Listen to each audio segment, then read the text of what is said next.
Você já deve ter visto durante pouso e decolagem de aeronaves, principalmente durante dias chuvosos ou com grande umidade relativa do ar, rastros brancos saindo na ponta das asas. E você se perguntou, o que é isso?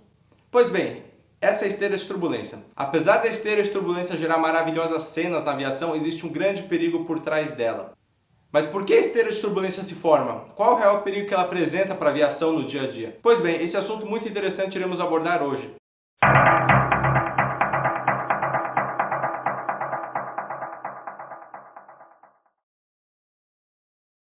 A Aerocom Escola de Aviação Civil está localizada no aeroporto do Bacaxiri, situado na cidade de Curitiba, e oferece cursos de piloto privado, piloto comercial e comissário de voo. A Aerocom possui uma ampla estrutura com 3 salas de aula, 2 simuladores, sala exclusiva para briefing e debriefing, e sua frota é composta por aeronaves fabricadas pela Cessna e pela Piper. Caso você tenha interesse em se tornar piloto, acesse o site da Aerocom ou as redes sociais da escola, que estão na descrição deste vídeo. Ok, mas como uma cena tão linda pode ser tão perigosa na aviação? Pois bem, antes de entrarmos na parte da esteira de turbulência, nós iremos abordar um pouco a parte da sustentação. Mas sustentação é tranquilo, é a asa que sustenta o avião e acabou.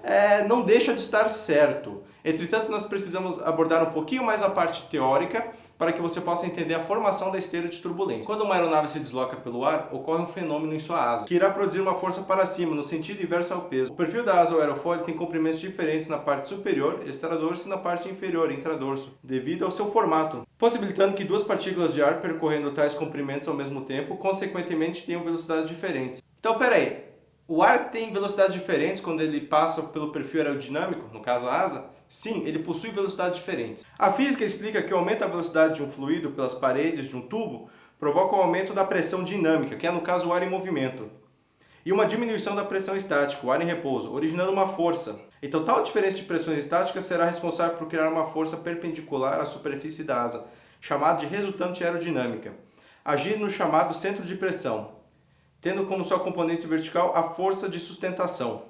O perfil da asa pode formar um ângulo imaginário com a direção horizontal, que é chamado ângulo de ataque, que poderá aumentar a força de sustentação e ao mesmo tempo aumentar a força de resistência do ar, fazendo com que o avião tenha menor velocidades. Então, quando observamos aeronaves no céu da cidade fazendo o procedimento de aproximação, estas estão com maior ângulo de ataque, automaticamente com pouca velocidade. Quando aumenta-se demais este ângulo, aumentamos também a resistência do ar na mesma proporção, diminuindo muito sua velocidade.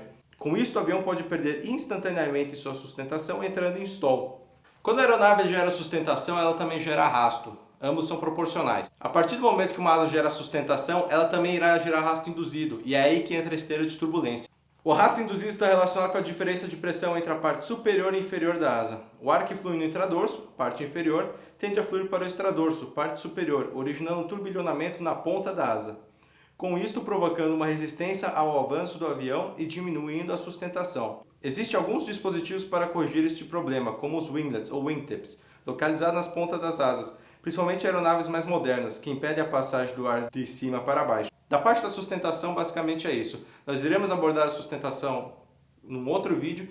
Entretanto, era necessária essa explicação para que você pudesse entender um pouco mais como se forma a esteira de turbulência. Mas então, vamos lá. Apesar de falarmos agora um pouquinho sobre o vórtice de ponta de asa, mudando o nome técnico, ele faz parte do conjunto que envolve a esteira de turbulência. Ok, mas qual que é o real perigo da esteira de turbulência? A gente já entendeu que o vórtice é o componente primário dela, mas qual que é o X da questão? Durante pouso e decolagem, aeronaves possuem um ângulo de ataque mais elevado, porque estão com velocidade mais baixa. Durante pouso e decolagem, a aeronave opera em um elevado ângulo de ataque. A atitude de voo da aeronave maximiza a formação de fortes vórtices. Pode haver muitas aeronaves ao redor do aeroporto, todas voando em baixas velocidades e baixas altitudes, provendo um risco extra de esteira de turbulência e deixando pequena margem para aeronaves recuperarem seus efeitos. Todos esses fatores, se juntarmos e combinarmos com uma esteira de turbulência, podem causar a perda de controle da aeronave. Devido à baixa velocidade e à baixa altitude, existe um risco da tripulação não conseguir recuperar os comandos da aeronave. Certo,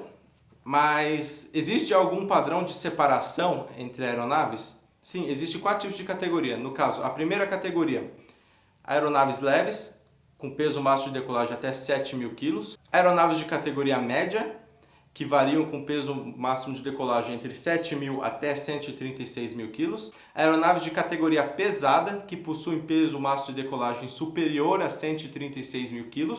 E por último, a categoria super. A categoria Super foi designada para o Airbus A380 e o Antonov AN225. Apenas estas aeronaves fazem parte da categoria Super. Então, basicamente é o seguinte, o intervalo de tempo ele é separado nas categorias da aeronave, então a aeronave procedente, que é a aeronave que está à sua frente, e a aeronave que segue, a aeronave que está atrás. Ok, vamos exemplificar os casos de separação. Se a aeronave procedente, a aeronave que está à nossa frente, for um Airbus A380 e nós estivermos a bordo de um Airbus A380, vale lembrar que ambos são de categoria Super, a nossa separação será de 4 milhas náuticas. Caso exista um Airbus A380 na nossa frente e nós estamos a bordo de uma aeronave de categoria pesada, por exemplo, um Boeing 747, a nossa separação será de 5 milhas náuticas. Mas, por exemplo, se estivermos a bordo de um Airbus A320, uma aeronave de categoria média, qual que vai ser esse intervalo de separação em milhas náuticas? Nesse caso, o intervalo será de 7 milhas náuticas a separação. E no último exemplo, caso você esteja a bordo de um Cessna 152 fazendo instrução e você quer fazer aquele toque arremetido em Guarulhos e tem um Airbus A380 na sua frente, nesse caso sua separação será de 8 milhas náuticas. Bacana, mas se tiver um 747 na minha frente eu estiver a bordo de um 747, qual que é, no caso, essa separação em milhas? Nesse caso, se a aeronave à sua frente for um 747, que é uma aeronave de categoria pesada, e você estiver a bordo de outra aeronave de categoria pesada, a sua separação será de 4 milhas. Se houver uma aeronave de categoria pesada à sua frente e você estiver a bordo de uma aeronave de categoria média, a sua separação será de 5 milhas. No último caso, se tiver um 747 na sua frente e você está no seu aerobueiro fazendo o seu TGL, a sua separação será de 5 milhas náuticas. O Boeing 757 também se enquadra na categoria pesada devido à massiva esteira de turbulência que a aeronave gera. E se tiver um 737 na minha frente e eu estiver a bordo de um A320? Ambas aeronaves são de categoria média. Qual que é a separação? Nesse caso, a separação é de 4 milhas náuticas entre as aeronaves. E se eu tiver uma aeronave de categoria leve e tiver um 737 na minha frente? Separação de 4 milhas náuticas. Se tiver um aerobueiro na minha frente, eu estou a bordo de um Cessna 152. Por mais que exista uma separação de tráfego em voos de aeronaves de categoria leve, isso é muito comum visto em voos de instrução, não existe um mínimo de milhas. Mas exemplificando, no caso, se uma aeronave de categoria leve pousa e eu estou a bordo de outra aeronave de categoria leve, normalmente nós aguardamos a aeronave livrar a pista para que a gente prossiga para pouso ou para toque arremetida. Isso é mais por parte de segurança operacional e para evitar colisões também. Mas não existe um mínimo em milhas para aeronaves de categoria leve. Ok, você falou do pouso, mas e a decolagem? Como fica? Também existem separações para aeronaves que estão decolando, entretanto essa separação é em minutos. Se a aeronave que estiver na sua frente for uma aeronave de categoria super e você estiver a bordo de uma aeronave de categoria super, pesada, média ou leve, a sua separação será de 3 minutos em relação a aeronave que está à sua frente. Show! E se tiver uma aeronave de categoria pesada na minha frente e eu estiver a bordo de uma das 3 opções, pesada, média ou leve, como fica? Nesse caso a separação é de 2 minutos. Existe também uma separação caso uma aeronave de categoria média esteja na minha frente e esteja a bordo de outra média ou leve? Sim, também existe, 2 minutos. E se tiver uma aeronave de categoria leve na minha frente e eu estiver a bordo de outra aeronave de categoria leve, como fica? Nesse caso, a separação normalmente ela é feita pela seguinte maneira. Nós aguardamos a aeronave livrar o eixo da pista, que no caso ela faz a decolagem. Se a aeronave vai curvar para a direita ou para a esquerda, isso pode ser uma decisão do controlador ou então do circuito de tráfego do aeroporto, que está disponível em cartas aeronáuticas. Bacana! Já entendi um pouquinho mais. Mas e acidentes? Quero saber um pouco mais sobre isso. O registro de incidente mais recente que nós temos com esteira de turbulência ocorreu no dia 7 de janeiro de 2017. Este incidente envolveu um Airbus A380 e um Bombardier Challenger 604. Neste caso, ambas aeronaves estavam em altitude de cruzeiro e após elas se cruzarem com 1000 pés de separação, o Bombardier Challenger 604 entrou na esteira de turbulência do Airbus A380.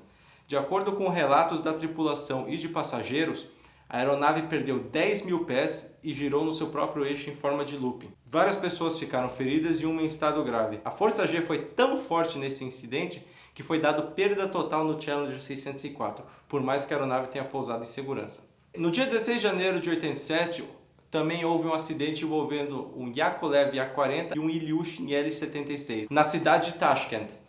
Neste caso aconteceu o seguinte, o Ilyushin Il-76 havia decolado e a tripulação do Yakolev Ya-40 não respeitou os 2 minutos de intervalo de separação e decolou com apenas 1 minuto e 25 segundos de separação entre as aeronaves. Com isso, o Yakolev entrou na esteira de turbulência do Ilyushin, fazendo com que a tripulação perdesse o controle. Infelizmente, a asa colidiu com o solo e as 9 pessoas a bordo do voo Aeroflot 505 morreram. Um outro acidente muito conhecido também ocorreu no dia 30 de maio de 1972, envolvendo um DC-9 e um DC-10. O DC-9 se acidentou no Aeroporto Internacional de Greater Southwest.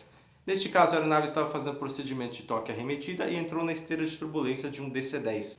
Este acidente específico incentivou a FAA na época a criar regras mais rígidas de separações de tráfego entre aeronaves de categorias diferentes.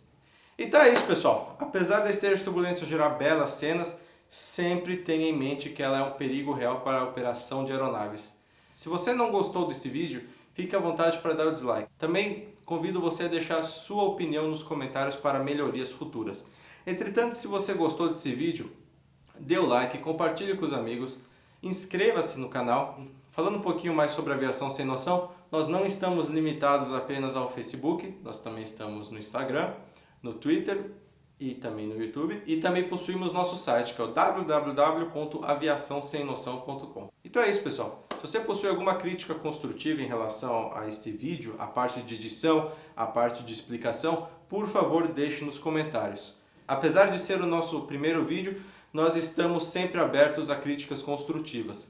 Caso você também possua alguma sugestão de pauta, você pode deixá-la aqui nos comentários ou enviar para o e-mail aviaçãosemnoção@yahoo.com. Então, eu fico por aqui, agradeço a você por ter investido tempo em assistir esse vídeo e até o nosso próximo tema.